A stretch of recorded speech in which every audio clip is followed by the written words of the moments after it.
The Saturday morning sun had just cleared the ridgeline when Sergeant First Class Elena Whitmore pulled her dusty Jeep into the gravel lot of Desert Ridge Public Range. The air already shimmered with heat. Arizona in late summer didn't believe in gentle mornings. She sat for a moment, engine ticking as it cooled, staring at the low concrete building that had been a second home for most of her 25 years. 2 weeks. That's all the leave she had before boarding a transport back to God knows where for what would almost certainly be her final deployment. The doctors had been clear about that, even if they'd wrapped their prognosis in medical jargon and sympathetic looks. 18 months, maybe less, before the tremors in her hands progressed past the point where she could hold a rifle steady enough to meet Army standards. Elena flexed her fingers on the steering wheel, watching them quiver slightly in the morning light. Essential tremor, they called it. Genetic. Her father had it too, though he'd hidden it better than she did. Master Sergeant Thaddeus Whitmore had been shooting clean groups at 74 right up until the day his heart gave out on this very range. 3 years ago today. She reached across to the passenger seat and pulled the worn canvas rifle case toward her. The fabric was faded, patched in places with duct tape that had long since lost its adhesive properties. Inside was the M1 Garand that had belonged to her father, carried through Korea, kept as a personal weapon during his years as a civilian advisor, used to train 3 generations of Marine and Army snipers. The rifle was older than most of the shooters who'd be here today, and it had more combat experience than all of them combined. Elena shouldered the case and grabbed her range bag. Time to stop thinking and start moving. That's what Dad would have said. Thinking got you killed.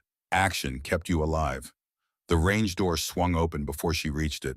Hank Bridgewater stood there, all 6'4" of retired sergeant major, wearing his usual uniform of faded jeans and a range safety officer polo that strained against his still impressive chest. "Morning, Lena," he said, voice like gravel in a cement mixer. "Good to have you back stateside. Lane 5's open just like always." "Morning, Hank." She managed a small smile. "Place looks the same. Your daddy would haunt me if I changed anything." Hank held the door wider. "You doing okay today? I know what day it is." Elena nodded, not trusting her voice for a moment. Hank had been there when her father collapsed, had tried CPR while they waited for the ambulance that arrived too late, had called her in Kandahar to tell her that Master Sergeant Thaddeus Whitmore was gone and that she needed to request emergency leave. That leave request had taken 46 hours to process. By the time Elena's boots hit American soil, her father was already in the ground. "I'm okay," she finally said. "Just need to shoot." Hank squeezed her shoulder with a hand that could have crushed concrete. "Lane 5, take your time." The range was quiet this early. A couple of serious shooters occupied lanes at the far end, their focus absolute as they worked through precision drills with expensive competition rifles. Elena moved to lane 5, her father's favorite, and began the ritual of unpacking. She dressed deliberately casual today. Oversized flannel shirt that had been her dad's sleeves rolled to her elbows. Faded jeans with a rip in one knee. Scuffed hiking boots that had seen better days. Her hair pulled back in a simple ponytail. Nothing that screamed active duty military. Nothing that said she'd spent the last 7 years behind a rifle scope watching enemy combatants through magnified optics before sending precision rounds downrange at distances most people couldn't comprehend. The M1 Garand slid from its case with the whisper of metal on canvas. The rifle was a thing of beauty and brutality in equal measure. 8 pounds, 9 ounces of walnut and steel. The finish had worn down to bare metal in places where her father's hands had gripped it 10,000 times. The stock bore scratches and dents, each one a story she'd never fully know. The sling was frayed, held together more by habit than actual structural integrity.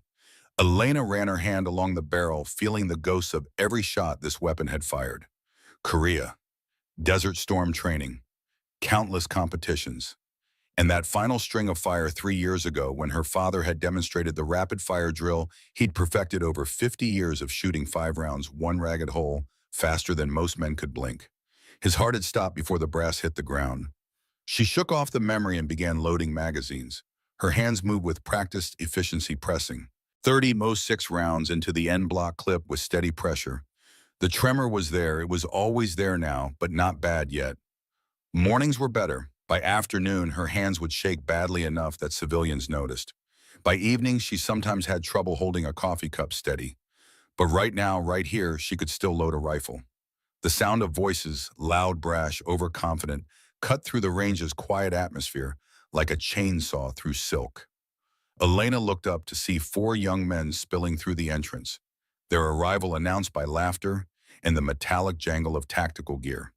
They couldn't have been older than 23, each one decked out in brand new equipment that still had creases from the packaging. Plate carriers without plates, making them essentially expensive vests. Drop leg holsters positioned so low they'd interfere with running. Oakley sunglasses worn indoors, because of course they were. Fresh from basic training, Elena assessed automatically. On leave before first deployment. Infantry, probably. All the arrogance of youth combined with just enough training to be dangerous. They claimed lanes 7 through 10, making enough noise for twice their number. One of them, tall blonde, with the kind of jawline that suggested he'd been popular in high school, seemed to be the ringleader. He was showing the others something on his phone, all of them laughing at whatever tactical wisdom he'd pulled from social media. Elena returned her attention to her rifle, shutting out the noise. She had 60 minutes before the range got crowded. 60 minutes to honor her father's memory by shooting the drill he'd perfected. 60 minutes to prove to herself that the Tremors hadn't taken everything yet. The sound of rapid, uncontrolled gunfire erupted from the other end of the range. Elena winced. The blond kid and his friends had started shooting their Glock 19s with all the precision of a garden hose on full spray. Rounds were hitting paper, sure, but the groups were terrible, 8, 10, 12 inches at 7 yards. They celebrated each mediocre string of fire like they'd just won the Olympics. "Did you see that?" one of them shouted. "That's what I'm talking about. Dude, you're a natural. That's some operator shit right there." Elena closed her eyes and took a slow breath. She'd seen this before. Young soldiers fresh out of training convinced that putting rounds on target at close range made them shooters. They hadn't learned yet that shooting on a flat range, with no stress and no consequences, was nothing like shooting when someone was shooting back, when your hands were shaking from adrenaline, when your heart was hammering so hard you could see your rifle scope pulse with each beat. She'd learned those lessons in Kandahar, in Helmand province, in Syria on a rooftop at 3 in the morning with hostile forces closing on her position and a target that had to be neutralized before he reached the detonator for an IED that would kill a dozen Rangers. But these kids didn't need to hear that story. They'd learn their own lessons in their own time, or they wouldn't come home. Elena picked up the M1 Garand and moved to the firing line, trying to ignore the circus happening 40 yards away. "Hey, sweetheart." The voice cut across the range loud and sharp. Elena kept her eyes forward, loading the end-block clip into her rifle with a practiced motion. The clip seated with a satisfying metallic click. "Hey, I'm talking to you." Footsteps on concrete coming closer. Elena sighed internally and turned. The blonde ringleader stood at the edge of her lane, hands on his hips, grinning like he'd just told the world's funniest joke. His friends clustered behind him, all of them wearing identical expressions of amused condescension. "You lost," he asked, that grin widening. "Yoga studio is down the street. This is a gun range." Elena studied him for a moment, young, maybe 23. Name tape on his brand new tactical vest read Cunningham. Fresh haircut, high and tight, still sharp enough to cut paper. The kind of kid who'd enlisted thinking the Army was going to be like Call of Duty. "I'm aware of what kind of facility this is," Elena said quietly. "I've been coming here since I was 6. One of Cunningham's friends, stockier with red hair and freckles, laughed. "6, your daddy bring you here to watch him shoot." Something like that. "That's cute," the redhead continued. "But seriously, you probably shouldn't be handling that thing alone. Those old rifles have a lot of recoil. You could hurt yourself." Elena felt the familiar weight of exhaustion settling over her. This conversation. She'd had it 1,000 times in 1,000 variations. On the range in the chow hall during qualification courses. Always the same assumption. Always the same smirk. Always the same surprise when she outshot them. "I appreciate your concern," she said, keeping her voice level. "But I'll be fine." Cunningham stepped closer, pulling a money clip from his pocket with a flourish. He peeled off a $100 bill and waved it in front of her face like a hypnotist's watch. "Tell you what, I'm feeling generous today. I'll bet you this $100 you can't hit anywhere on that target. One shot 10 yards. He gestured toward her paper target downrange. If you can hit the paper anywhere at all, you take the money. You miss, you pack up your grandpa's rifle and give us your lane. We need the space for dynamic drills." His friends laughed. One of them, thin, dark-haired, with nervous energy, was already recording on his phone. "We're going to get so many likes from this," the dark-haired kid said. "Girl tries to shoot, can't handle the recoil, probably cries. It's going to be viral." Elena looked at the $100 bill, then at Cunningham's face, then at the three friends who thought this was the funniest thing they'd seen all week. She could walk away. Should walk away. She was here to honor her father, not to teach lessons to overconfident children playing soldier. But something in Cunningham's smirk reminded her of every man who'd ever looked at her uniform and assumed she was a clerk or a medic or anything except what she actually was. Elena reached into her pocket and pulled out her own wallet. She counted out $500 in mixed bills and placed them on the shooting bench. "Different bet," she said. Cunningham's eyes widened slightly at the cash. "Whoa, you're serious. 5 shots. All 5 have to hit inside the red bullseye, that 3-inch circle in the center. If even one shot lands outside the red, I pack up and leave. You take my money." Elena met his eyes steadily. "All 5 inside the red. I take your money and you apologize to Hank for disrupting his range. Then you leave quietly." The stocky redhead whistled. "5 shots in that tiny circle with that dinosaur rifle, lady. You're going to lose so bad." "Maybe," Elena said. "That's what makes it a bet." Cunningham looked at his friends, then back at Elena. The math was clearly happening behind his eyes.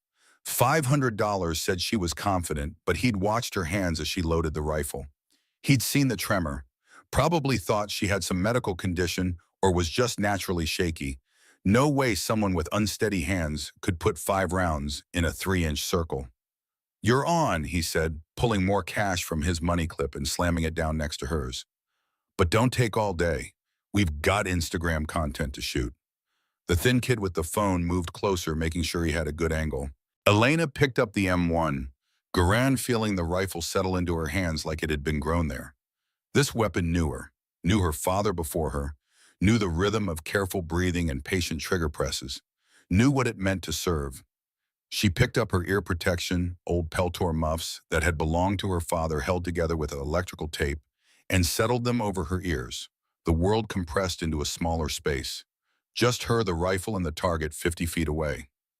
Cunningham was still talking, saying something to his friends, but Elena couldn't hear him anymore. Didn't need to. The range had narrowed to a single point of focus. She checked her surroundings with practiced efficiency. Range clear, no one downrange. Safety protocols observed. The same checks she'd done 1,000 times in training, another 1,000 in combat. Elena brought the M1 Garand to low, ready muzzle pointed at the floor at a 45-degree angle, finger outside the trigger guard. Her posture shifted without conscious thought. The slight stoop that civilian life had allowed her to develop vanished. Her spine straightened, feet planted shoulder-width apart, knees slightly bent. Weight balanced. Elbows pulled in tight to her body, creating a skeletal structure that would absorb recoil and return the rifle to the same point for each shot. This was the stance her father had taught her when she was 8 years old. The stance that had carried her through Ranger qualification. The stance that had kept her alive through 3 combat deployments. For just a moment, she wasn't 25-year-old Elena Whitmore fighting a genetic condition that was slowly stealing her career. She was every version of herself that had ever stood behind this rifle. 8 years old, learning to sight down the barrel. 16, winning her first competition. 21, making her first combat shot. 24, setting the record for the longest successful female sniper engagement in U.S. military history.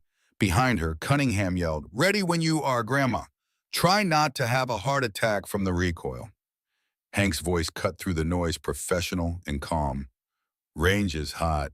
Shooter, you may fire when ready." Elena took a breath, let it out halfway, felt her heart rate slow to that strange, quiet place between beats where the world became crystal clear. She raised the rifle in a single smooth motion. Front sight post found the center of the target like a compass, needle finding north. Her finger moved to the trigger, not jerking, not slapping, just the gentle taking up of slack that her father had made her practice 10,000 times. The first shot broke clean. The M1 Garand roared a sound like God slamming a door. The rifle came back into her shoulder, the recoil channeling through bone and muscle into the earth. Before the rifle had fully returned to battery, Elena's finger was already on the trigger, again taking up slack, finding that perfect pressure point. Second shot, third, fourth, fifth. The entire string lasted 1.3 seconds. To the untrained ear, it sounded like a single extended explosion, a tearing sound like heavy canvas being ripped by invisible hands. Brass casings arced through the air in a golden stream, catching the overhead lights, each one spinning its own small orbit before clattering onto the concrete. The slide locked back on an empty magazine. Smoke curled from the barrel, carrying the acrid bite of burned powder, the smell of a weapon that had just done its job. Elena mechanically dropped the magazine, cleared the chamber, and set the rifle down on the bench with the action open. Her hands moved through the motions without conscious thought, safety protocols drilled so deeply into her muscle memory that she could perform them in her sleep. Behind her, someone was laughing. Elena removed her ear protection and turned to see Cunningham pointing at her target, his face split by a triumphant grin. "You missed," he crowed. "I heard 5 bangs, sure, but look at the target. There's only one hole. You threw 4 rounds into the dirt, sweetheart. You got lucky with 1 shot, I'll give you that, but the bet was 5 shots in the red." He reached for the money on the bench. Elena's hand moved faster than thought, clamping down on Cunningham's wrist before his fingers touched the cash. The grip was firm, not painful, but absolutely immovable. She'd held on to helicopter skids and 40-knot winds with these hands. She'd hung from cliff faces and pulled wounded soldiers to safety. A cocky kid from basic training wasn't breaking her grip. "Wait," she said quietly. "For what you lost.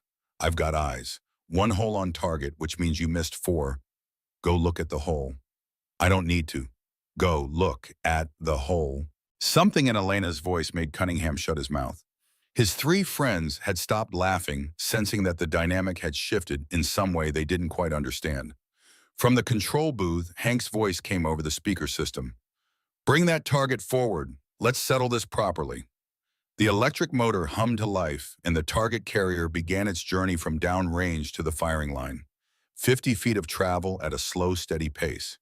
Elena released Cunningham's wrist and stepped back, crossing her arms. The red-headed kid, his name tape read. Brennan leaned toward Cunningham and whispered, "Dude, I think we made a mistake." "Shut up," Cunningham hissed back. "She missed. We all saw it. 1 hole." But as the target drew closer, Cunningham's certainty began to waver. The hole he'd seen from 50 feet away hadn't looked quite right. It had seemed too large somehow, misshapen. The carrier clicked to a stop at the firing line. Elena reached out and unclipped the paper target, laying it flat on the shooting bench. All 5 men crowded around to look. The hole in the center of the bullseye wasn't round. It was ragged, torn with edges that looked like they'd been burned and then shredded. The paper around it was blackened with powder residue.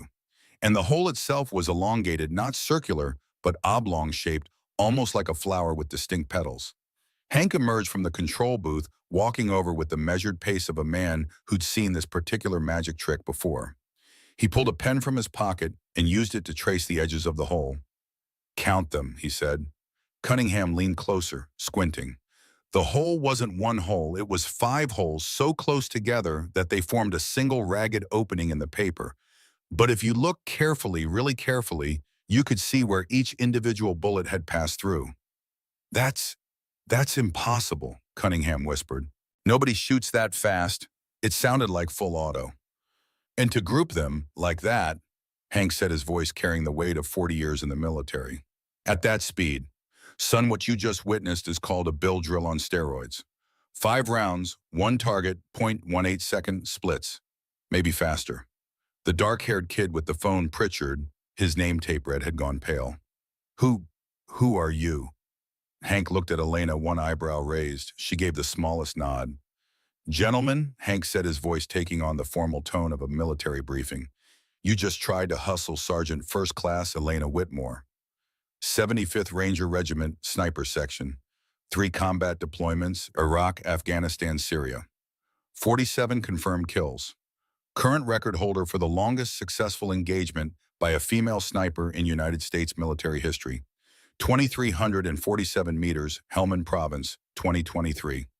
The silence that followed was absolute. Even the other shooters at the far end of the range had stopped to listen.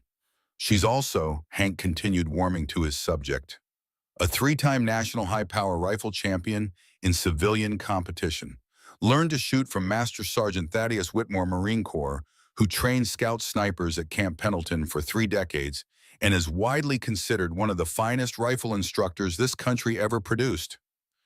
Cunningham had gone from confident to confused to absolutely terrified in the span of 30 seconds. Master Sergeant Whitmore, the one they called the Ghost. That's the one, Elena said quietly. He was my father. The fourth member of Cunningham's group, Hollister, according to his name tape, suddenly looked like he might be sick. Your father, did he train Rangers at Fort Benning? Among others, Elena said. He trained Army Marines, even some SEALs who wanted to learn old-school fundamentals. Hollister's voice came out strangled. My brother, Staff Sergeant Wade Hollister, 2nd Ranger Battalion. He trained under a Sergeant Whitmore in 2008. He talked about him all the time, said he was the best instructor he ever had. Elena's expression softened slightly. I remember that class. Your brother had excellent fundamentals. Natural shooter. Had Hollister repeated the word, dropping like a stone. He died in Afghanistan, 2011. I'm sorry for your loss. The weight of that simple sentence seemed to push all the air out of Cunningham and his friends. They stood there, 4 young men who'd come to the range to play at being soldiers, suddenly confronted with the reality of what military service actually meant. Brennan, the redhead, found his voice first. Ma'am, we didn't know. We were completely out of line. You were acting like privates, Elena said. The word carried no venom, just statement of fact. Loud, cocky, untrained, playing dress-up with empty plate carriers. She picked up her father's M1 Garand and held it out toward Cunningham. Here, feel the weight. Cunningham took the rifle gingerly, like it might explode in his hands. It's heavy. 8 pounds, 9 ounces. My primary sniper rifle is 17 pounds, fully loaded. I carry it 20 miles in mountain terrain. Your Glock, oh. Elena nodded toward the pistol on Cunningham's belt. That's a sidearm, a backup. You boys are infantry-bound, celebrating mediocre pistol groups like you won a medal. Pritchard, still filming, lowered his phone. We just finished basic. We thought we were ready. Ready for what? Elena's voice was gentle now, but there was steel underneath. Ready to get yourselves killed. Ready to get your team killed because you think putting rounds on paper at 7 yards makes you a shooter. She took the M1 back from Cunningham and set it on the bench. You want to know what makes a shooter, what separates the ones who come home from the ones who don't? All 4 of them nodded. Humility, Elena said. The soldiers who think they know everything get themselves killed. The ones who stay humble, who stay teachable, they come home. My father trained over 3,000 military shooters in 40 years. 127 of them were killed in action.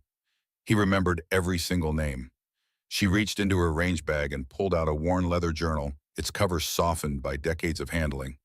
He kept records, names, dates, circumstances, made me read it after he died. Elena opened the journal to a page marked with a faded ribbon. Staff Sergeant Wade Hollister, 2nd Ranger Battalion, killed in training accident, Fort Benning, June 23, 2011. Malfunction drill, rifle double-fed. He froze another soldier's negligent discharge hit him. She looked up at Hollister. Your brother didn't die in combat. He died in training because he froze during a weapon malfunction. Hollister's face crumpled. They never told us the details. Just said training accident. I'm telling you now because you need to understand something. Combat isn't the only thing that kills soldiers. Complacency kills, arrogance kills, thinking you're too good for fundamentals that kills. Elena closed the journal. Your brother was a good shooter, but he never fully mastered malfunction clearance. My father noted it right here. Too much thumb pressure on grip, hesitates during double feed drills. Those hesitation cost him his life. The 4 young men stood in silence, the weight of Elena's words settling over them like a physical presence. Cunningham reached for the money on the shooting bench and pushed all of it, his 100 plus the 500 Elena had put down, toward her. Ma'am, I can't take this. We were wrong about everything. Elena looked at the money, then at the four faces watching her. Young, scared beneath the bravado, heading toward deployments that would either teach them hard lessons or kill them. She'd been where they were once, thought she knew everything, had her edges smoothed off by instructors who cared enough to be hard on her when she needed it. Keep it, she said. Donate it to the Wounded Warrior Project box at the front desk. She started to pack up her father's rifle. Wait, Cunningham said. Please. We deploy to Germany next month, then probably forward to advisory roles somewhere that'll actually see action.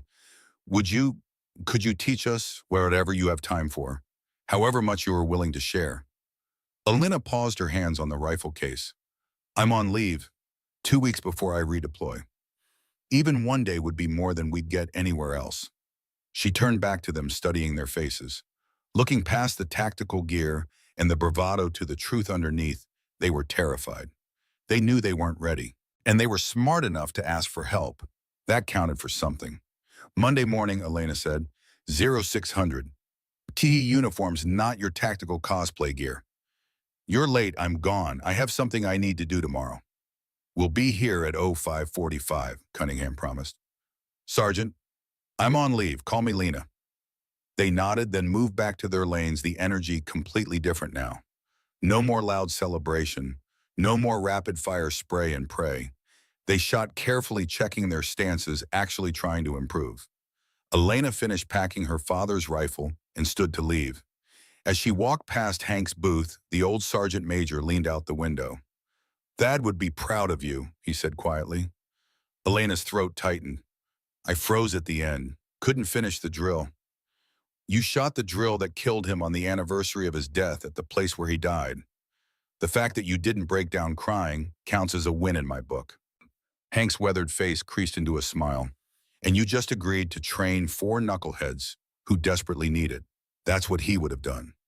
Yeah, Elena said, that's what worries me. He gave everything to training soldiers.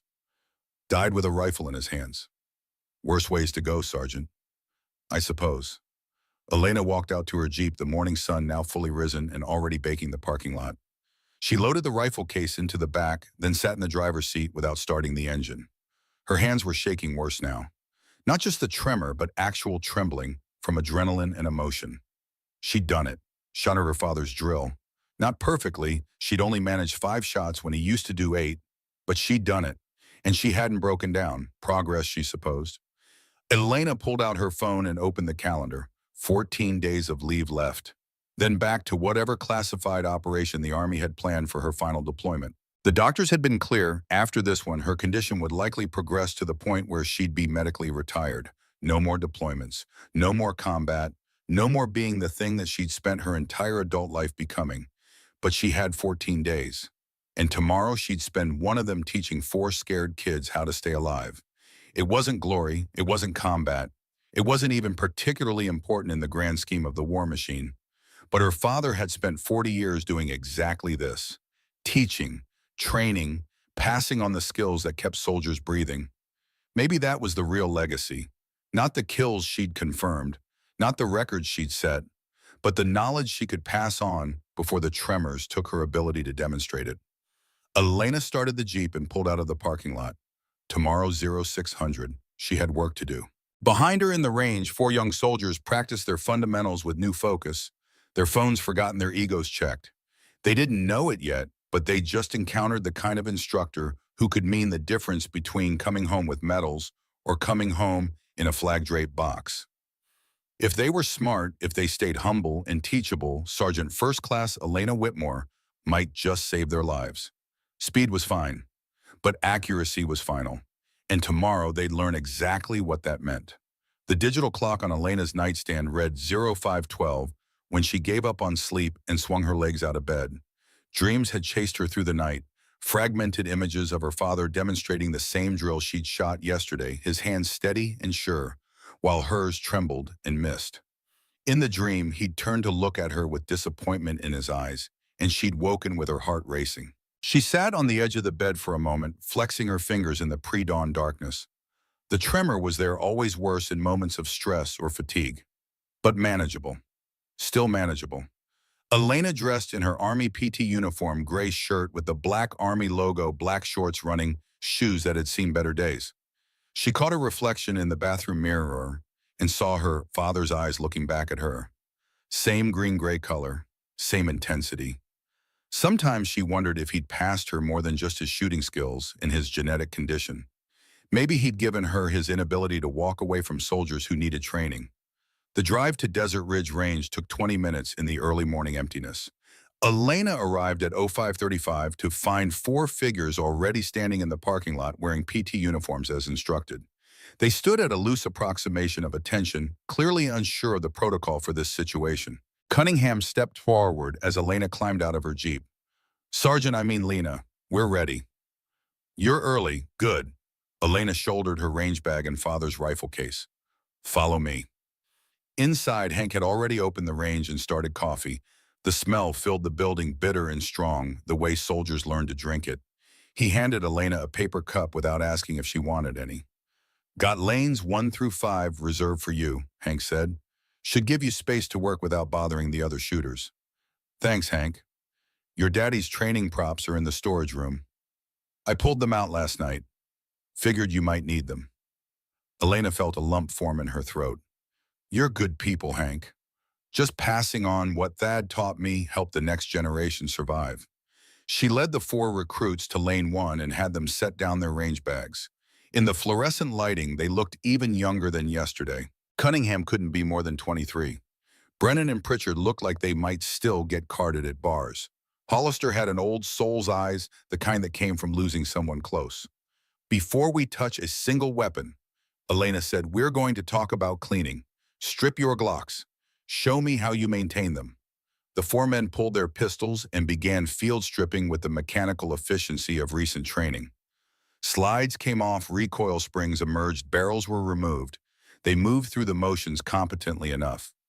"Now," Elena said, "show me how you clean the extractor." 4 pairs of hands froze. Brennan looked up, confusion clear on his freckled face. "The what?"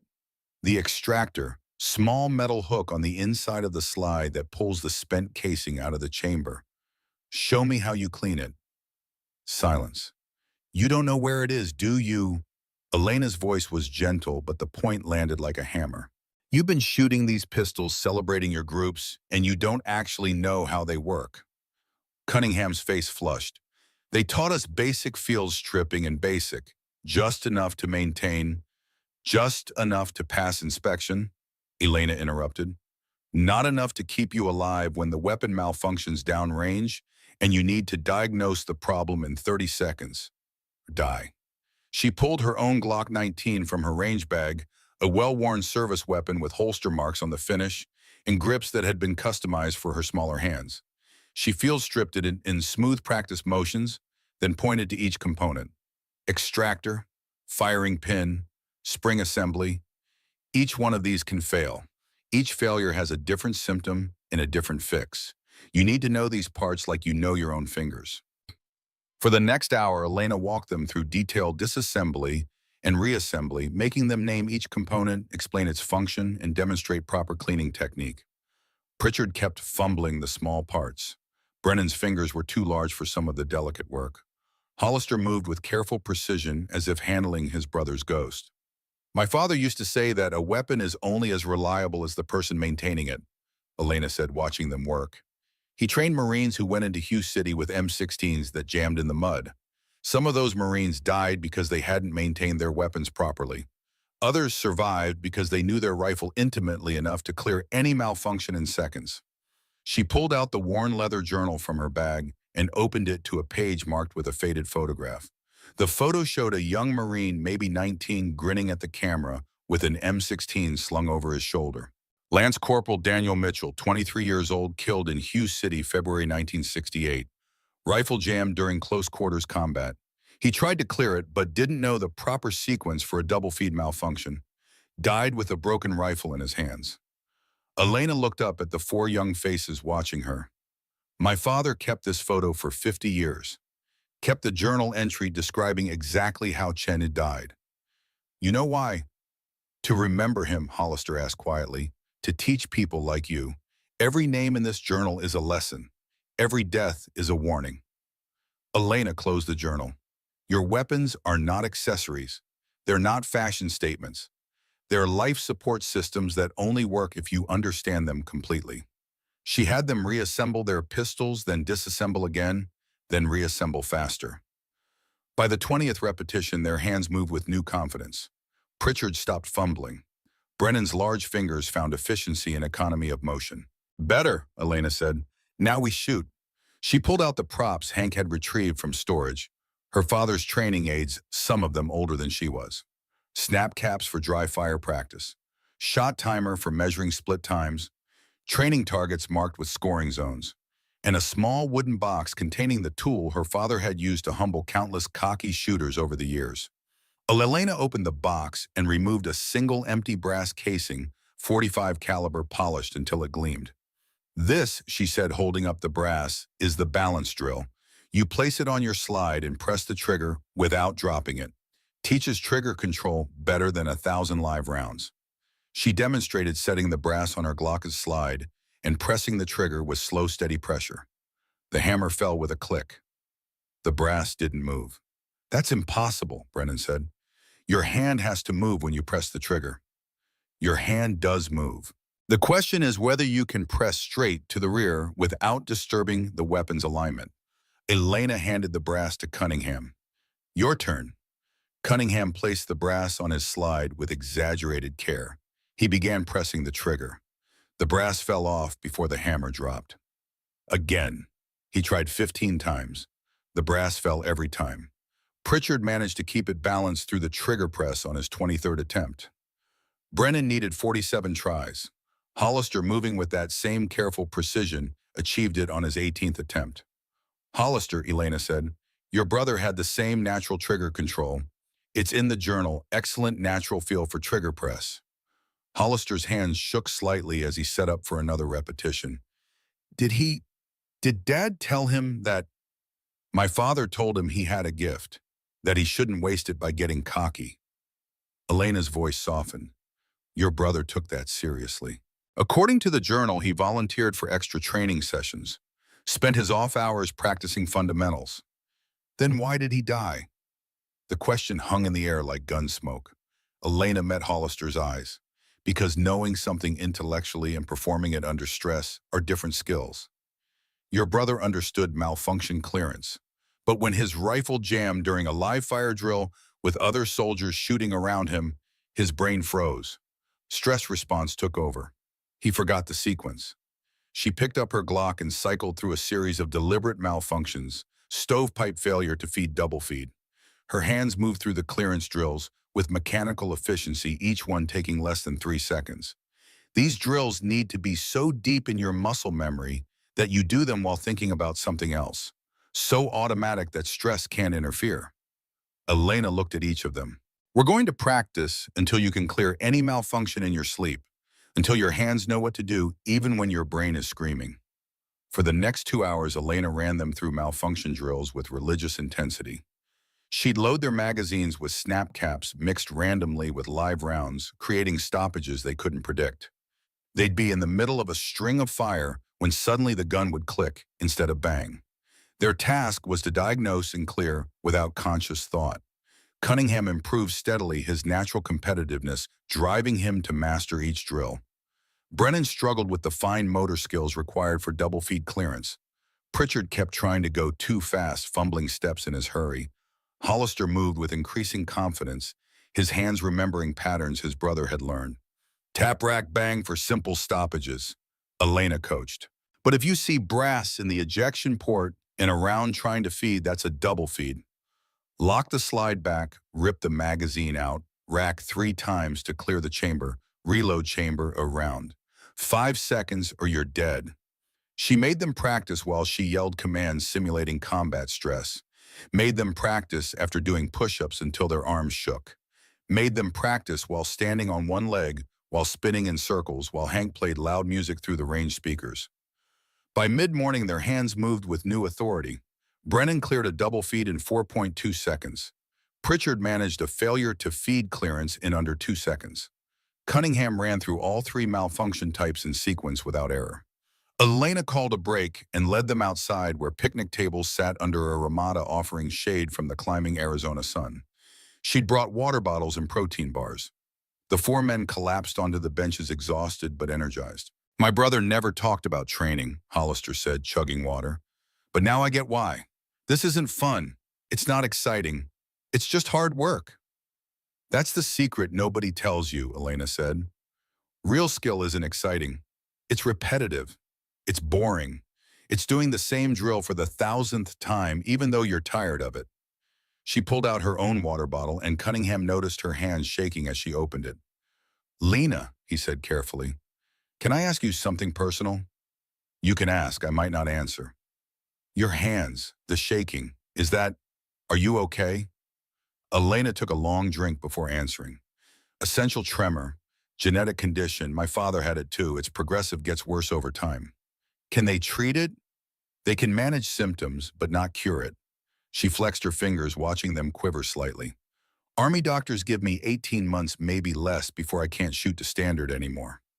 Pritchard's eyes widened. Wait, you mean you might get medically retired, but you're one of the best shooters in the military? Doesn't matter. If I can't meet qualification standards, I'm done. Elena's voice was matter-of-fact, but something underneath spoke of deeper pain. That's why I'm teaching you everything I can now. This deployment I'm about to do, it's probably my last. After that, the tremors will have progressed too far. Brennan leaned forward. How do you shoot with it? Your groups yesterday were perfect. Fundamentals. My father drilled them into me so deeply that muscle memory compensates for the tremor. My hands shake, but my structure doesn't. She demonstrated by extending her arms as if holding a rifle. Despite the visible tremor in her fingers, her elbows and shoulders remained rock steady. The tremor is in the small muscles, but if you build your shooting platform on skeletal structure bones, not muscles, the shake doesn't transfer to the weapon. That's why you made us focus on elbow position, Cunningham said, understanding dawning, and keeping our shoulders locked. Exactly. Most shooters muscle their way through recoil. That works when you're young and strong, but structure beats strength every time. My father was shooting clean groups at 74 because his structure was perfect. Hollister pulled out his phone and pulled up a photo. This is my brother, last picture he sent before he died. Elena looked at the screen, a young soldier, early 20s, standing in front of a Humvee, somewhere dusty and brown. He had Hollister's same eyes, that same old soul quality. He looks like a good man, she said. He was. After he died, my parents, they didn't handle it well. Dad blamed the Army for not training him properly. Mom blamed Dad for encouraging him to enlist in the first place. They divorced within a year. Hollister's voice was steady, but his hands weren't. I joined to finish what he started, to prove it wasn't for nothing. And now you're terrified you'll make the same mistakes he did. Aren't you terrified you'll make a mistake and get someone killed? Elena was quiet for a long moment. Every single day, I've made 47 confirmed kills across 3 deployments. Every one of them, I calculated wind speed, air density, temperature, Coriolis effect. I did the math, made the shot, confirmed the kill, and every single time I was terrified I'd miss and the target would escape and kill more of our people. She looked at each of them. Fear doesn't make you weak. Fear keeps you sharp. The soldiers who should scare you are the ones who aren't afraid anymore. Were you afraid yesterday? Pritchard asked. When you shot that drill? Terrified. That drill killed my father. I hadn't shot it in 3 years because I was scared I couldn't do it anymore. Scared the tremors had taken it from me. Elena's voice dropped lower. I'm still not sure I can do it at speed when it matters. Yesterday was 5 rounds. My father used to do 8. Used to do it in under a second. But you did it, Cunningham said. That's what matters. Maybe. Elena stood, stretching muscles that remembered too many hours in Overwatch positions. Break's over. We still have sight alignment to cover in environmental shooting and movement drills. The afternoon session was brutal. Elena had them shooting from prone, kneeling, standing, shooting while moving laterally, shooting immediately after sprinting 50 yards to simulate combat fatigue. She made them wear weighted vests to approximate combat load, made them shoot with one eye closed, then both eyes open, teaching them to use both techniques depending on the situation. In Kandahar, she said, I took a shot at 1,800 meters. I'd been in position for 6 hours. Dehydrated, exhausted, wearing 70 pounds of gear in 115-degree heat. When the target finally appeared, I had maybe 10 seconds to range him, calculate windage, and take the shot before he disappeared into a building. She demonstrated the prone position, showing them how to build a stable platform using only their body and a rifle. No bipod, no sandbags, just bone structure and breath control. The fundamentals saved my life that day because I was too tired to rely on anything else. Pritchard struggled with prone, shooting his long frame awkward on the ground. Brennan excelled at it, his stocky build giving him natural stability. Cunningham and Hollister both showed improvement, their groups tightening as they internalized the lessons. Hollister, Elena called, your natural trigger controls being wasted by poor breathing. Watch. She had him assume firing position, then placed her hand on his back to feel his breathing pattern. You're holding your breath too long. Brain starts running out of oxygen, muscles start to shake. Breathe normally until you're ready to fire, then pause naturally between breaths. You have about 4 seconds before your body starts demanding air. Hollister tried again following her coaching. His group tightened dramatically. Better. Your brother had the same issue, it's in the journal. He overcorrected it by taking too many breaths and hyperventilating. Elena's voice was gentle. You're better than he was at this point in training. He'd be proud of that. By late afternoon, they'd fired over 300 rounds each. Their hands were blistered despite shooting gloves. Their shoulders were bruised from recoil. They smelled of gun smoke and sweat and determination. Elena called them together at Lane 1 as the sun angled through the range's high windows. You've improved 400% since yesterday, she said. Your groups are tighter, your malfunction clearance is faster. You're actually thinking about fundamentals instead of just making noise. Does that mean we're ready? Cunningham asked. Ready for what? A firefight number combat requires thousands of repetitions under hundreds of scenarios. You've had 1 day. Elena's expression was serious. But you're ready to understand what you don't know. That's the first step toward actually becoming competent. She reached into her range bag and pulled out 4 laminated cards. Each one bore a list written in faded ink, her father's handwriting. Master Sergeant Thaddeus Whitmore's 10 Rules of Combat Shooting, Elena said, handing 1 card to each man. He gave these to every student he trained. I've added an 11th rule of my own. Cunningham read aloud, Rule 1, slow is smooth, smooth is fast, fast is survival. Rule 2, structure beats strength. Rule 3, fundamentals never fail, only shooters do. The list continued through 10 rules, each one a distilled piece of wisdom earned through decades of training and combat. At the bottom, in different handwriting, Elena's was an 11th rule. Technology fails, Pritchard read. Fundamentals don't. I added that after my scope got damaged by shrapnel in Afghanistan, Elena said. Had to take a shot at 1,800 meters with iron sights only. The fundamentals my father drilled into me were the only reason I made that shot. Hollister stared at his card, then looked up at Elena. You said there were 127 names in the journal. Soldiers your father trained who died. That's right. How many of them followed these rules? Elena's jaw tightened. All of them. Following the rules doesn't guarantee survival. It just improves your odds. Then what does guarantee survival? Nothing. That's the reality of combat. You can do everything right and still die because someone else makes a mistake, or because the enemy gets lucky, or because the universe is fundamentally random and chaos doesn't care about your training. Elena's voice hardened. But I'd rather die knowing I did everything right than die because I was too cocky to practice fundamentals. The range had grown quiet. Even the shooters in other lanes had stopped to listen. This Sunday, Elena said, the range hosts my father's memorial competition. 3 years to the day since he died. Shooters come from all over the state, military, law enforcement, civilians.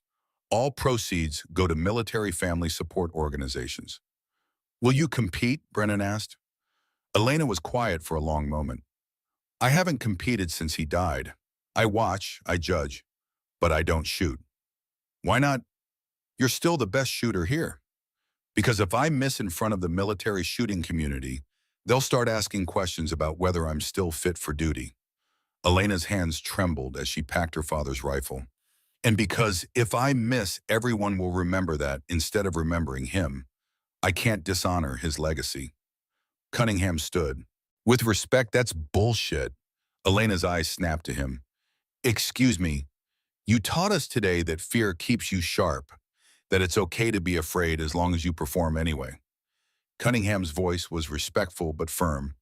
You're not afraid of missing. You're afraid of what missing means, that the tremors are winning, that your time is running out, that you're losing the connection to your father. Watch your mouth, recruit. I'm right, though, aren't I? Cunningham didn't back down. You told us to face our fears. Now you need to face yours. Elena stared at him for a long moment. Then unexpectedly she laughed, a short, sharp bark of sound. You've got balls, Cunningham. Stupid, but you've got them. Is he wrong? Hollister asked quietly. Elena looked at the four of them young men who'd come to the range yesterday as arrogant children and were leaving today as students who understood how little they knew, who'd listened to her lessons and internalized them, and now had the audacity to throw those lessons back at her. She pulled out the leather journal and opened it to the final page. Her father's last entry, written the morning of the day he died. Read it, she said, handing the journal to Hollister. Hollister's voice was quiet but clear. If I die tomorrow, I die having taught warriors to survive. But my greatest student is the one I'll never see graduate. Lena, stop hiding. The world needs to see what I taught you. You're not just my daughter. You're my legacy. Prove it. Speed is fine, but accuracy is final. Now show them both. The words settled over the group like a benediction. He wrote that 3 years ago, Elena said, the morning before the competition, before the drill that killed him. He wanted you to compete, Pritchard said. He wanted me to stop hiding. Elena closed the journal. But hiding is easier than failing in public. Rangers don't hide, Brennan said. Isn't that in the creed, surrender is not a Ranger word? Elena looked at him with new respect. You memorized the Ranger creed, my cousin was 2nd Battalion, killed in Iraq 2007. I grew up hearing him recite it. Brennan's voice was steady. He used to say that the creed wasn't just for combat. It was for life. Never quit. Never accept defeat. Never leave a fallen comrade. Your father is a fallen comrade, Cunningham added quietly, and you're leaving him behind by not shooting. Elena felt something crack open inside her chest, something that had been locked tight for 3 years. Grief, maybe? Or fear? Or the terrible weight of trying to be perfect enough to honor a man who'd never demanded perfection, only excellence. Tomorrow, she said, her voice rough, I'll compete, one last time before I deploy. What event? Hollister asked. Whitmore's Ghost, the drill my father designed. 5 targets, 50 yards, 10 rounds, 60 seconds maximum. Elena's hands shook as she spoke. Perfect scores, 50 points, all center mass hits. He set the course record at 48 seconds, all 50s. You'll beat it, Pritchard said with young confidence. I won't. My tremors are too advanced. I'll be lucky to shoot clean at all. Elena met his eyes. But I'll shoot anyway. That's what he would have wanted. Not perfection, just the attempt. She shouldered her bags and headed for the exit. At the door, she turned back. Tomorrow's 0800, wear civilian clothes. This is a memorial, not a tactical demonstration. Show respect. Yes, Sergeant, all four said in unison. Elena walked to her jeep through the late afternoon heat, feeling lighter somehow, despite the heaviness in her chest. She'd committed to competing, to shooting her father's drill in front of judges and competitors who'd remember every miss, every hesitation, every sign that she was losing her edge. The smart thing would be to back out, to protect her reputation and her career by staying safely on the sidelines. But her father hadn't raised her to be smart. He'd raised her to be brave. And tomorrow, in front of Gaume and the military shooting community, she'd find out if she still knew how to be both. The alarm on Elena's phone buzzed at 0530, but she'd been awake for hours, staring at the ceiling and running through the drill in her mind. 5 targets, 10 rounds, 60 seconds. She'd shot this drill 1,000 times as a teenager, hundreds more as an adult. But not once in the 3 years since her father had collapsed mid-string, his heart giving out while smoke still curled from the barrel of his M1 Garand. She sat up and looked at her hands in the pre-dawn darkness. They trembled worse than usual. Stress always amplified the condition. By mid-morning when the competition started, the tremor would be even more pronounced. She'd be shooting in front of veteran marksmen who'd known her father, who'd watched her grow up on this range, who'd remember her as the prodigy who could outshoot grown men before she could drive. They'd see her hands shake. They'd see her struggle. They'd see the decline. Elena pushed the thought away and dressed in simple clothes, black long-sleeve shirt, jeans, boots. She pinned her hair back in a tight bun military style despite the civilian setting. Some habits ran too deep to break. The drive to Desert Ridge Range took her through town as it was waking up. Sunday morning meant church bells and empty streets and the kind of quiet that felt both peaceful and lonely. Elena had been to plenty of memorial services in her military career. Too many friends lost to combat training, accidents, suicide after they came home. But her father's memorial always hit different. He died doing what he loved, teaching the next generation. There were worse ways to go. But she'd give anything to have him back for one more day. One more lesson. One more quiet morning on the range with just the two of them and a rifle between them. The range parking lot was already filling when she arrived at 07:15. Trucks and SUVs with gun cases in the beds. Veterans in ball caps marking their service branches. Civilians who trained under her father over the decades. The whole Arizona shooting community seemed to have turned out. Elena grabbed her father's rifle case and headed inside, trying to ignore the looks that followed her. People recognized her, Thad Whitmore's daughter, the Ranger sniper, the girl who disappeared from competitive shooting 3 years ago. She could feel their questions like physical weight. Hank stood at the registration table wearing a collared shirt for once instead of his usual polo. He looked up as Elena approached, and something like relief crossed his weathered face. "Wasn't sure you'd show," he said quietly. "Made a promise. To some recruits who called me on my bullshit. Smart recruits." Hank slid a registration form across the table. "Your daddy would be proud. You're shooting again. He'd be disappointed in what I'll score. He'd be proud you showed up." Hank tapped the form. "Whitmore's Ghost Division. That's the main event. Doesn't start until 10:00. Gives you time to warm up." Elena signed her name with hands that shook badly enough that her signature looked like a seismograph reading. She pushed the form back and headed toward the competitor staging area, trying not to make eye contact with anyone who might want to talk. She didn't make it 20 feet before a voice stopped her. "Sergeant Whitmore." Elena turned to find an elderly man approaching late 70s, moving with the careful precision of someone who'd learned to compensate for age without surrendering to it. He wore a Marine Corps ball cap and a shirt with Scout sniper insignia. Something about his bearing spoke of command, of decades of service, of authority that transcended rank. "I'm sorry," Elena said. "Have we met?" "Colonel Garrett Mackenzie retired. I served with your father in Korea." Elena came to attention instinctively before remembering she was in civilian clothes at a civilian event. Old habits. "Sir, it's an honor." "At ease, Sergeant. I'm long past pulling rank." Mackenzie's eyes were sharp despite his age, studying her with the intensity of a man who'd evaluated thousands of Marines. "Your father talked about you constantly in his letters. Sent me photos of your competition wins. He was incredibly proud." "Thank you, sir." "I was at Frozen Chosen with your father. November 1950, 20 below zero, Chinese everywhere, ammunition running low." Mackenzie's voice took on the quality of someone reciting scripture. "We were pinned down on Hill 391, surrounded. Your father was just a corporal, then barely 20 years old. He took an M1 Garand with iron sights and spent 4 minutes systematically eliminating enemy positions." Elena had heard versions of this story before, but never from someone who'd been there.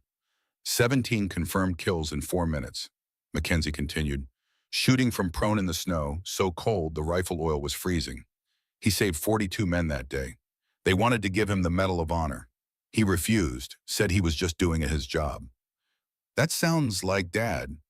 He also carried me 800 meters to the aid station after I took shrapnel to the leg, then went back to the line and kept fighting. Mackenzie reached into his jacket and pulled out a small wooden box. He asked me to hold on to something, said to give it to you when you were ready to shoot again. Elena took the box with trembling hands. Inside, wrapped in tissue paper yellowed with age, was a fabric patch, the expert rifleman badge from her father's Korea service. Beneath it lay a faded ribbon marking a presidential unit citation, and a note in her father's handwriting. Elena's vision blurred as she read, "Lena, tremors don't define you. Heart does. I shot with wounded hands in Korea. You can shoot with trembling ones. Don't hide from what you are. The world needs to see it." Make me proud, Dad. He wrote that 3 weeks before he died, Mackenzie said quietly. Mailed it to me with instructions. I've been waiting 3 years to give it to you.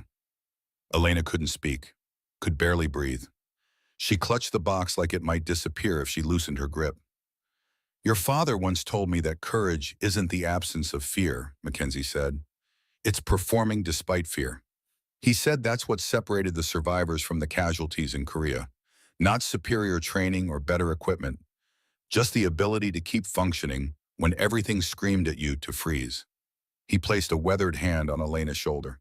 Shoot today, Sergeant. Not for the score, not for the competition. Shoot because that's what warriors do. We show up, we perform, we honor those who came before. Elena nodded, not trusting her voice. Mackenzie squeezed her shoulder once, then walked away, leaving her standing in the middle of the range with a box full of ghosts and a challenge she couldn't refuse. The morning competition rounds passed in a blur. Elena found a quiet corner of the range and ran through dry fire drills with her father's rifle, letting muscle memory override conscious thought. The M1 Garand settled into her hands like it had grown there.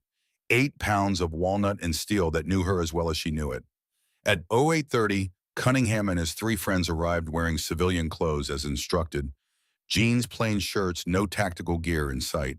They looked younger without the costume, more like the scared kids they actually were. You came, Elena said. Wouldn't miss it, Cunningham replied.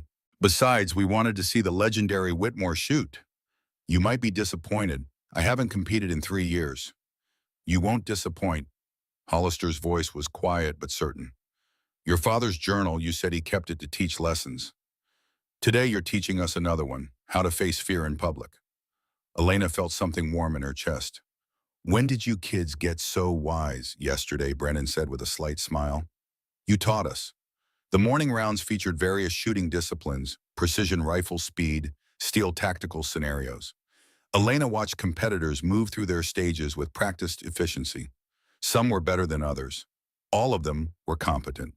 The military and law enforcement shooters moved with particular authority, their fundamentals solid even if their speed wasn't impressive. One competitor caught Elena's attention, a woman in her early 70s shooting a vintage 1911 with the kind of smooth confidence that only came from decades of practice. She wore her silver hair in a practical bun and moved like someone who'd learned to compensate for age without surrendering capability. Between stages, the woman approached Elena with a knowing smile. You're Thad's girl, she said. I'd recognize that Whitmore scowl anywhere. He made the same face when he was concentrating. I'm sorry, do I know you? Margaret Sutherland, everyone calls me Maggie. I shot against your father for 20 years on the competition circuit back in the 70s and 80s. Maggie's handshake was firm, despite the age spots on her hands. He beat me more often than not, but I got my wins in too. We had a good rivalry. He never mentioned competing against women, because he didn't think of me as a woman competitor, just a competitor. That's what made him special.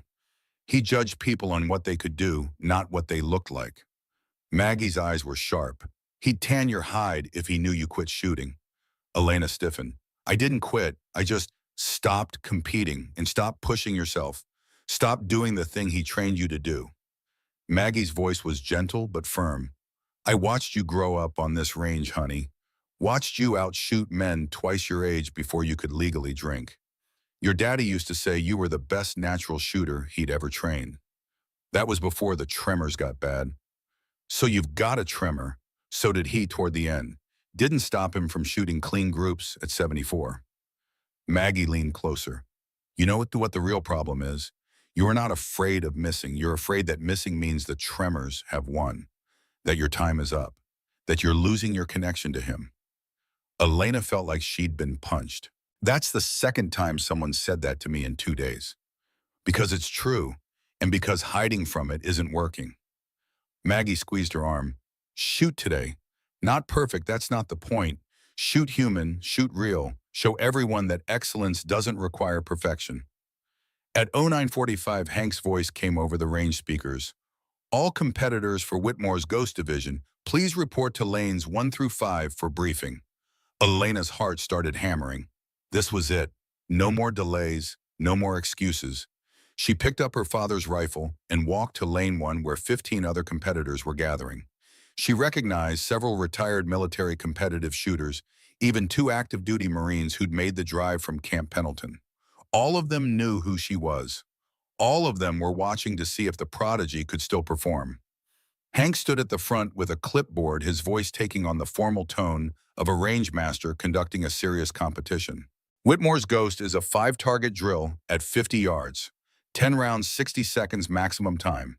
Scoring is standard: 10 points for center mass, hit 9 for A-zone, descending to 0 for complete miss. Perfect score is 50 points. Course record is Master Sergeant Thaddeus Whitmore, 48 seconds, all 10s. That record has stood for 3 years. He paused, and Elena saw his eyes find hers. We shoot in reverse order of registration. Sergeant First Class Elena Whitmore registered last. She'll shoot final. Hank's voice softened slightly. Shooters, you know what this competition means. Thad Whitmore trained most of us. His techniques kept some of us alive. Today, we honor his memory by shooting with the fundamentals he taught. Make them count. The first competitor stepped to the line, a retired Army Ranger in his 50s, moving with the careful economy of someone who'd been shot at and learned from it. He shot clean, 58 seconds, 46 points. Solid performance, respectful of the course. The second shooter was one of the young Marines from Pendleton, faster but sloppier. 51 seconds, 42 points. Still respectable. One by one, competitors moved through the course. Some shot beautifully, some struggled. All of them treated it with reverence, understanding they were shooting a memorial, not just a competition. Maggie Sutherland shot 11th, her vintage 1911 barking with steady rhythm. 53 seconds, 47 points. The crowd gave her appreciative applause. Shooting that clean at 71 years old was remarkable. Cunningham and his 3 friends watched from the sideline, quiet and attentive. Elena noticed other competitors glancing at her between stages, wondering if she'd shoot at all or withdraw at the last moment. Finally, 15 competitors had finished. The best score was 48 points in 51 seconds, 1 point off her father's record, 3 seconds slower. Hank's voice: final competitor, Sergeant First Class Elena Whitmore, 75th Ranger Regiment, shooting her father's rifle on the 3rd anniversary of his death. The range went absolutely silent. Even the competitors who'd finished stopped talking. Everyone understood what this moment meant. Elena stepped to the firing line, her father's M1 Garand feeling heavier than usual. Her hands shook visibly as she loaded the end-block clip. 8 rounds clicked into place with that distinctive metallic sound. She'd need to reload once during the drill, just like her father used to do. She pulled on her ear protection, his old Peltor muffs held together with tape and prayers.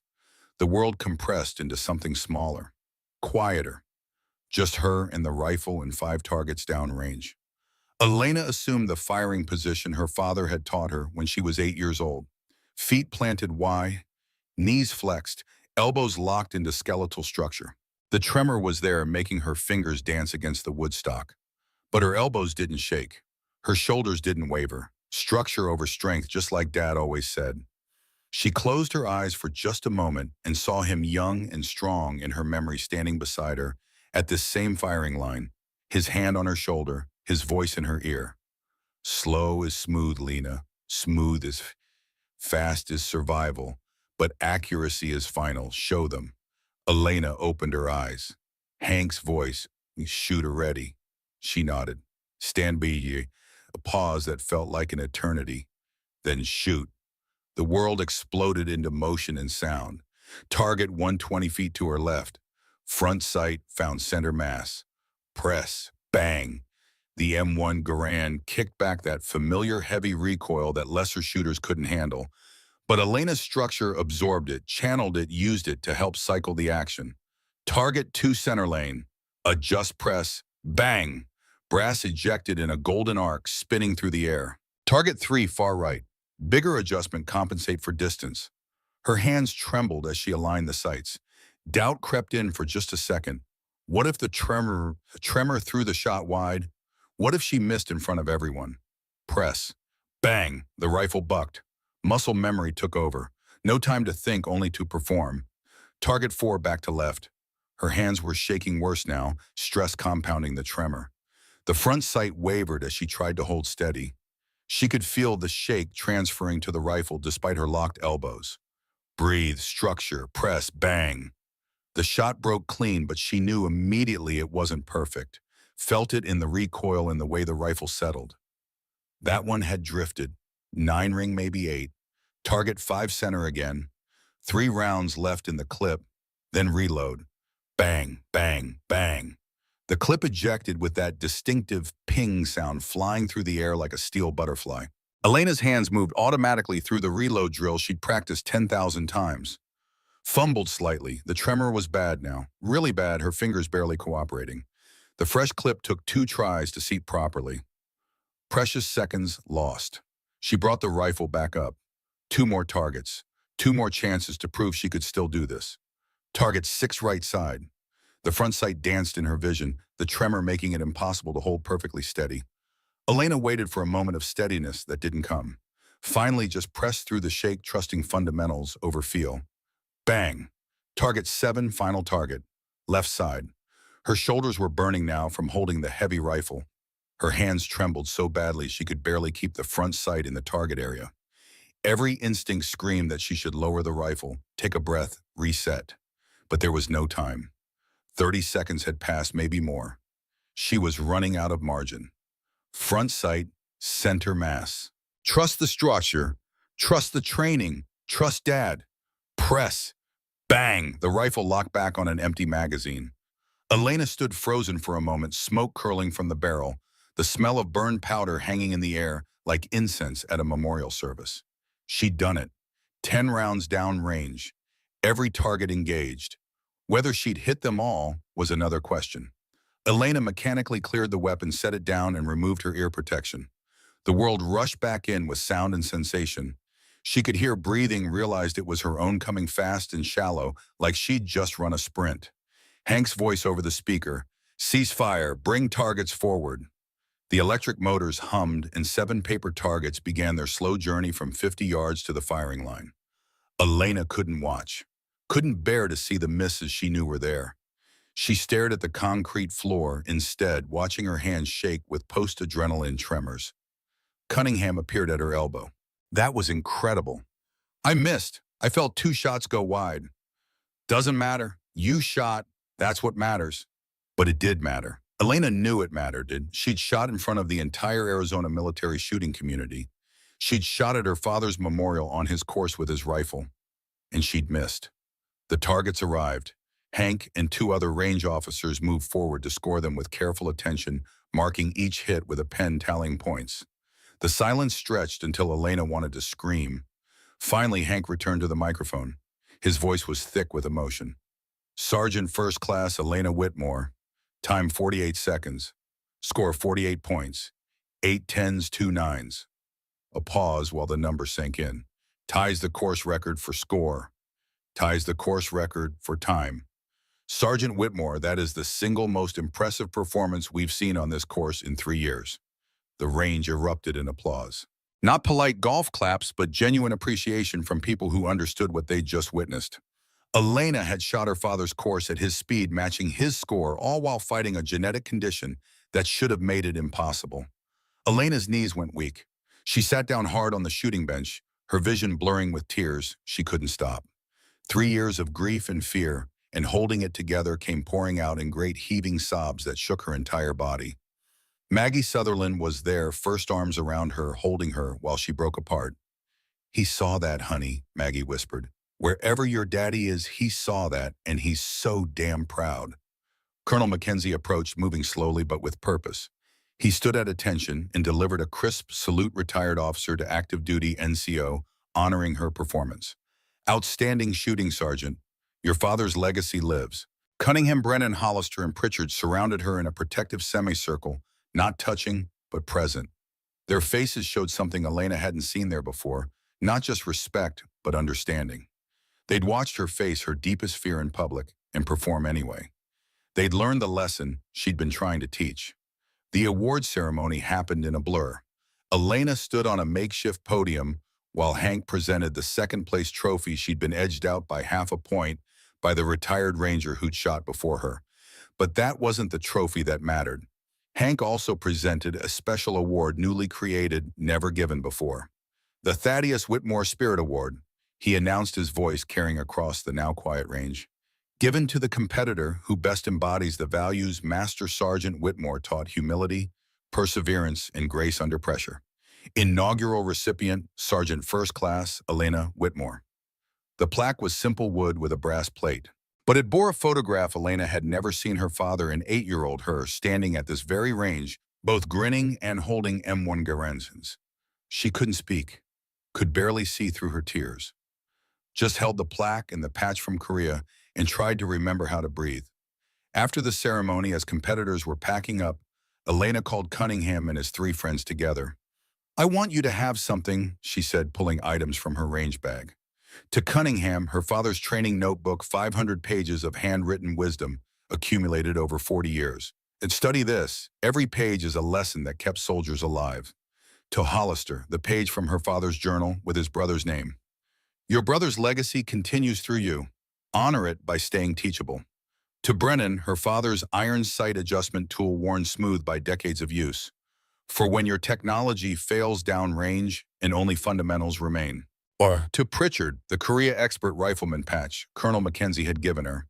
"You have natural talent. Use it to protect people, not to prove anything." All 4 of them stood speechless, holding their gifts like sacred objects. "You deploy in 3 weeks, Elena said. "I deploy in 2. If I hear that any of you got killed because you forgot your fundamentals, I'm going to be very disappointed." "Yes, Sergeant," they said in unison. Hollister stepped forward holding an envelope. "This is from all of us. Don't open it until you're downrange." Elena took the envelope, confused. "What is it?" "You'll see. Just when things get hard over there, open it. Remember that you changed our lives. Remember that we're staying humble and teachable because of you." They left shortly after, heading back to whatever base they'd come from, their leave ending soon. Elena watched them go and felt something like hope stirring in her chest. Maybe her father's legacy wasn't dying with her tremors. Maybe it was spreading through kids like Cunningham, who'd been humble enough to learn. The weeks before deployment passed quickly. Elena spent her remaining leave time at the range shooting slower now, focusing on fundamentals rather than speed. The tremors were progressing. She could feel it in the way her hands shook more violently, in the way it took longer to find steady moments. But she'd shot her father's drill. She'd faced her fear and performed. That counted for something. 2 weeks after the memorial competition, Elena boarded a military transport plane, heading to a classified location somewhere in the Middle East. The loadmaster secured her gear, rifle case, rucksack, body armor. Just another deployment for just another soldier.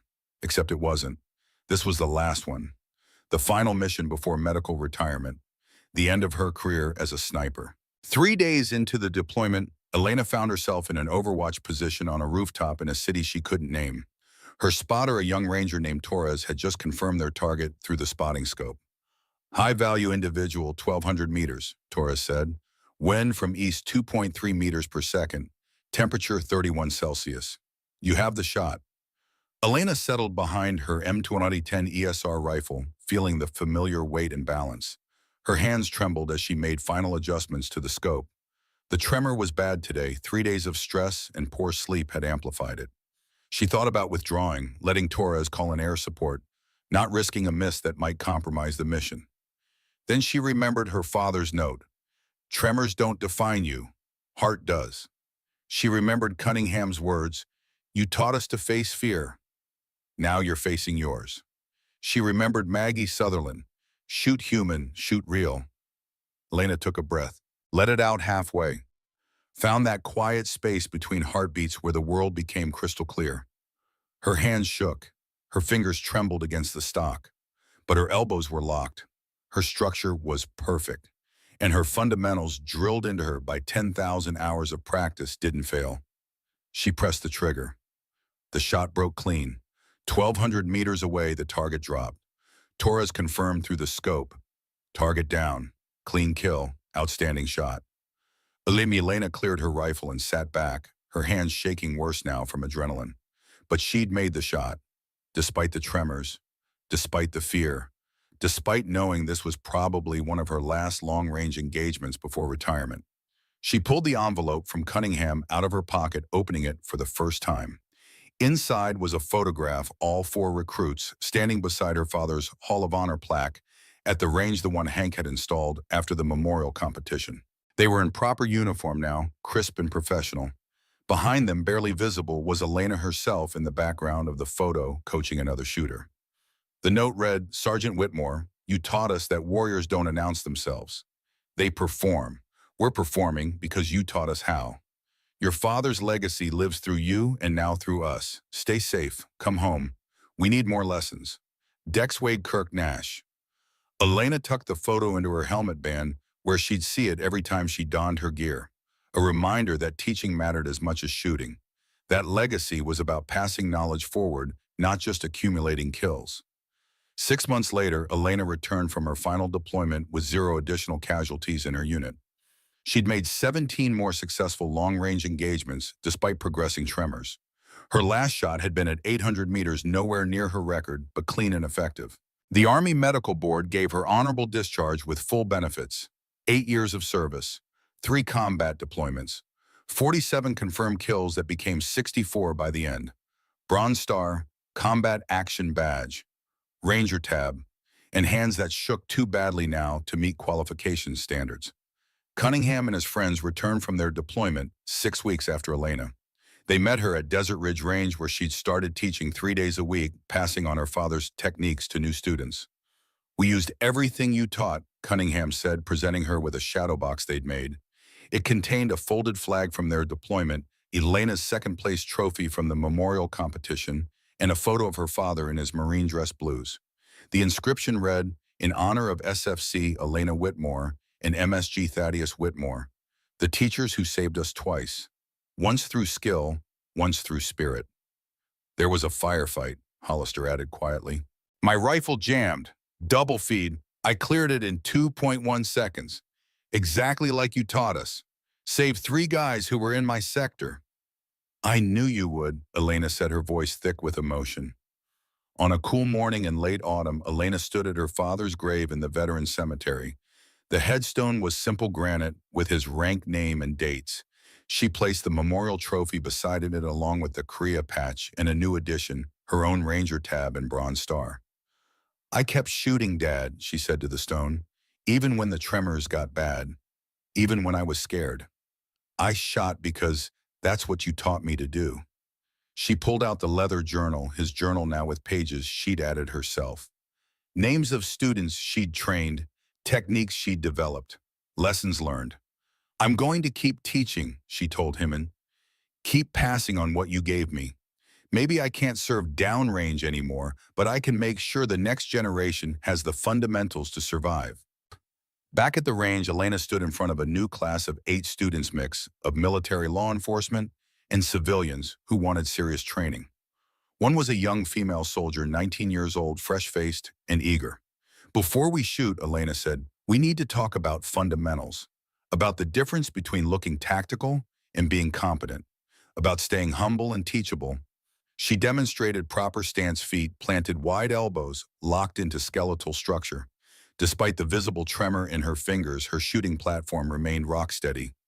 "Structure compensates for weakness," she said. "Build your foundation on bones, not muscles." The students leaned forward, captivated.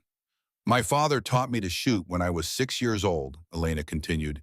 "He taught me that tremors don't define you. Structure does. Heart does. The willingness to show up and perform even when you're scared, that's what defines you." She looked at each student in turn. "I can't promise that following these fundamentals will keep you alive. My father trained 3,000 soldiers. 127 of them died despite doing everything right. But I can promise that fundamentals give you the best chance, and that's all any of us can ask for." The young female soldier raised her hand. "Sergeant Whitmore, can women really compete with men in marksmanship?" Elena smiled. "I set the record for longest female sniper kill in U.S. military history. I tied my father's course record at a memorial competition while fighting a genetic tremor. I trained 4 recruits who used those techniques to save lives downrange." She met the young woman's eyes. "Can women compete? We don't compete. We perform. And let the results speak for themselves." The class began in earnest. Elena moved among the students, correcting grips, adjusting stances, teaching the same fundamentals her father had drilled into her over 20 years. Her hands shook as she demonstrated. Her fingers trembled as she loaded magazines. But her voice was steady, her knowledge was sound, and her father's legacy passed through her to these students and on to the next generation remained unshaken. The rifle range echoed with controlled pairs and patient instruction. A new generation learning that excellence came from humility, not gear, from fundamentals, not flash. Elena's hands trembled as she corrected a student's grip, but her voice was steady. Her father's legacy lived not in perfect scores or records, but in every soldier who came home because they'd learned to stay humble and teachable. Speed was fine, accuracy was final, but showing up, that was everything.